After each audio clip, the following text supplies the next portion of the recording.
ஹஸனத்தன் வ ஃபில் ஆখিরাতি ஹஸனத்தன் வ கினா அஸாபன்னார். ஸல்லல்லாஹு அலைஹி.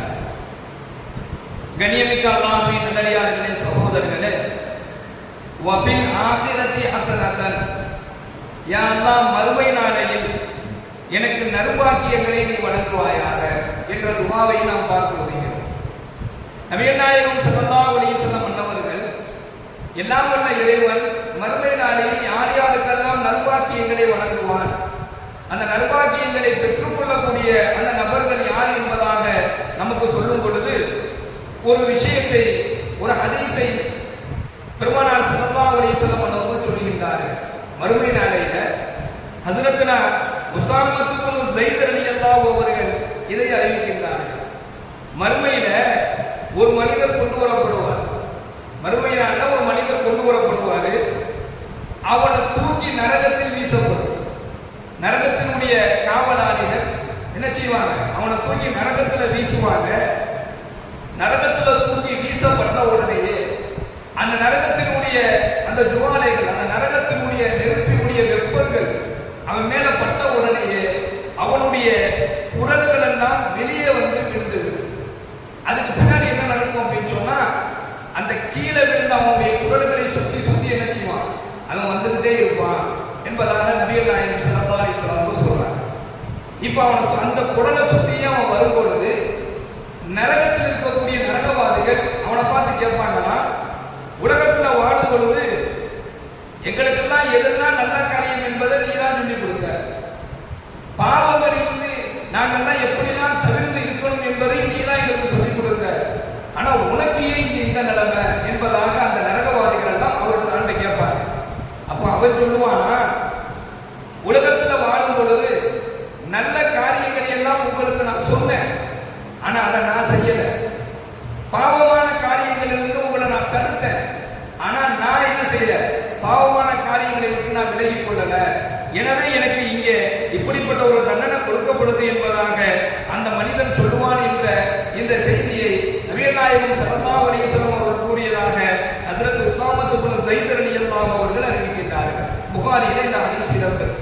இப்ப கண்ணியமிக்க அல்லாஹ்வின் நல்லடியார்களே, சகோதரர்களே, மறுமை நாளையில் அல்லாஹ் யாருக்கு நற்பாக்கியத்தை வழங்குவான் அப்படின்னு சொன்னா, இந்த உலகத்தில் வாழும் பொழுது நன்மையான காரியங்களை எவர் ஒருவர் மக்களுக்கு சொல்லுகின்றாரோ, சொல்வது மட்டுமல்லாமல் தானும் அதை அந்த நற்காரியங்களை யார் செய்கின்றார்களோ இவங்களுக்கு அல்லாஹ் மறுமையில நற்பாக்கியத்தை வழங்குவான்.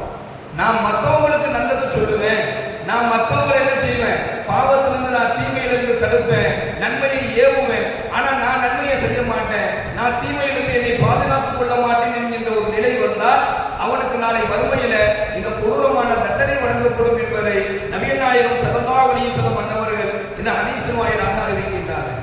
அதே போல மேராஜுடைய பயணத்துல ஹஜ்ரத்னா ஜிப்ரீல் அலைஹிஸ்ஸலாத்து வஸலாம் அன்னவர்கள் நபிகள் நாயகம் ஸல்லல்லாஹு அலைஹி வஸல்லம் அவர்களுக்கு கொண்டு போய் சொர்க்கம் நரகம் எல்லாமே பெருமானாருக்கு காட்டப்பட்டது. அப்ப நரகம் நபி அவர்களுக்கு காட்டப்படும் பொழுது அங்க என்ன செஞ்சிருக்கிறான், நரகத்துல ஒரு மனிதன் அவன் என்ன செய்யறானா, நெருப்பினாலான கத்திரிக்கோளால் தன்னுடைய உதடுகளை தனக்கு தானே வெட்டிக் கொள்கின்றான். நெருப்பிலான கத்திரிக்கோளால் உதடுகளை வெட்டிக்கிட்டே இருக்கான். இப்ப நாயகம் ஸல்லல்லாஹு அலைஹி வஸல்லம் அவங்க கேட்கிறாங்க, எதுக்கு இவனுக்கு இந்த தண்டனை அப்படின்னு கேட்கும் பொழுது ஜிப்ரீல் அலைஹிஸ்ஸலாத்து வஸலாம் அன்னவர்கள் சொன்னார்கள், அல்லாஹ்வுடைய தூதரே, இவன் மற்றவங்களுக்கு உபதேசம் செய்வான், மற்றவங்களுக்கு நல்லா உபதேசம் செய்வான், ஆனால் எப்படி எந்த அளவுக்கு நல்ல விஷயங்களை உபதேசம் செய்யறானோ அதை எதையுமே இவன் செஞ்சுக்க மாட்டான், அதை எதையுமே என்ன செய்ய மாட்டான், இவன் செய்ய மாட்டான்.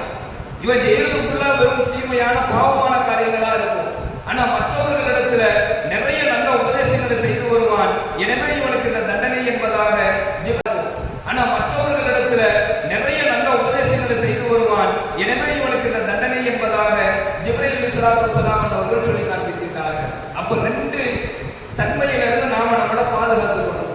ஒண்ணு, நாம நல்ல காரியங்களை மக்களுக்கு ஏவக்கூடியவர்களாக சொல்லக்கூடியவர்களாக நாம் இருக்கும் பொழுது அதை நாமும் செயல்படுத்தணும். எப்படி மக்களை பாவத்திலிருந்து நீங்க உங்களை பாதுகாத்துங்க என்பதாக நாம சொல்றோமோ அதே போன்று நாமும் என்ன செஞ்சிடணும், சொல்லக்கூடியவர்களாக இருக்கக்கூடிய அந்த நிலையில் இருக்கக்கூடிய நாமும் பாவத்திலிருந்து நம்மளை பாதுகாத்துக்கணும். ரெண்டாவது, நாம எப்படி மற்றவர்களுக்கு நல்ல உபதேசங்கள் செய்கின்றோமோ அதே போன்று நாமும் நல்லவர்களாக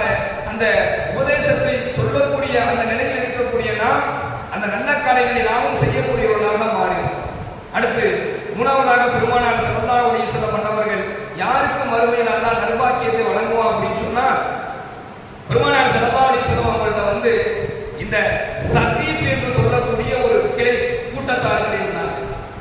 இவங்கனால சஹாபா பெருமக்களுக்கு நிறைய நெருக்கடி ஏற்பட்டது.